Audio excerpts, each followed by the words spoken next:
ಪಶು ಇಲಾಖೆ ಜಾಗವನ್ನ ಹಸ್ತಾಂತರ ಮಾಡಿದ್ದಕ್ಕೆ ರಾಜ್ಯ ಸರ್ಕಾರದ ವಿರುದ್ಧ ಆರ್ ಅಶೋಕ್ ಆಕ್ರೋಶವನ್ನ ವ್ಯಕ್ತಪಡಿಸಿದ್ದಾರೆ.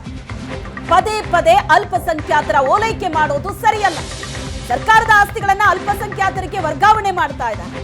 500 ಕೋಟಿ ಬೆಲೆ ಬಾಳೋ ಪ್ರತಿಷ್ಠಿತ ಭೂಮಿಯನ್ನ ಹಸ್ತಾಂತರ ಮಾಡಿದ್ದರ ಬಗ್ಗೆ ರಾಜ್ಯ ಸರ್ಕಾರದ ವಿರುದ್ಧ ಆರ್ ಅಶೋಕ್ ಕಿಡಿಕಾರಿದ್ದಾರೆ.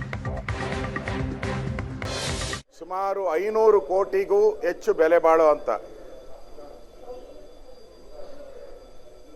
ಬಹಳ ಪ್ರತಿಷ್ಠಿತವಾದಂಥ ಭೂಮಿಯನ್ನ ಅದು ಬಹಳ ಮೈನ್ ರೋಡಲ್ಲಿರುವಂಥದ್ದು, ಟೌನ್ ಹಾಲಿಂದ ಬರುವಂಥ ಮೈಸೂರು ರೋಡ್ಗೆ ಜಾಯಿನ್ ಆಗುವಂಥ ರಸ್ತೆಯ ಪಕ್ಕದಲ್ಲಿ ಬರ್ತಕ್ಕಂಥದ್ದು, 100 ವರ್ಷ ಇತಿಹಾಸ ಇರತಕ್ಕಂಥದ್ದು, ಪಶುಸಂಗೋಪನಾ ಇಲಾಖೆಗೆ ಸಂಬಂಧಪಟ್ಟಂಥದ್ದು. ಇವತ್ತು ಆ ಆಸ್ತಿಯನ್ನು ಅಲ್ಪಸಂಖ್ಯಾತ ಇಲಾಖೆಗೆ ವರ್ಗಾವಣೆ ಮಾಡಿದ್ದಾರೆ. ಯಾಕೆ ಗತಿ ಇಲ್ವಾ? ಅಲ್ಪಸಂಖ್ಯಾತ ಇಲಾಖೆಯಲ್ಲಿ ಜಮೀನಿಲ್ವಾ? ಅವ್ರ ಗತಿ ಇಲ್ವಾ? ಅಲ್ಲಿ ಕೋಟ್ಯಾಂತರ ರೂಪಾಯಿ ಆಸ್ತಿ ಲೂಟಿ ಹೊಡೆದಿದ್ದಾರೆ. ಅಲ್ಪಸಂಖ್ಯಾತರ ವಕ್ಫ್ ಬೋರ್ಡಲ್ಲಿ ಬೇಕಾದಷ್ಟು ಆಸ್ತಿ ಇದೆಯಲ್ಲ.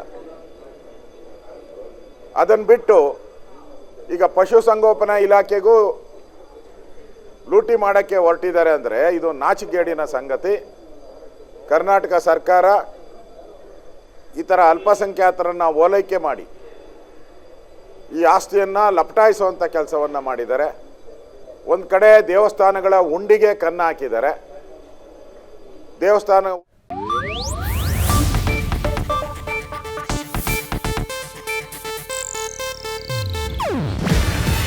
ಇದು ಏಷ್ಯಾನೆಟ್ ನ್ಯೂಸ್ ನೆಟ್ವರ್ಕ್ ಪ್ರಸ್ತುತಿ.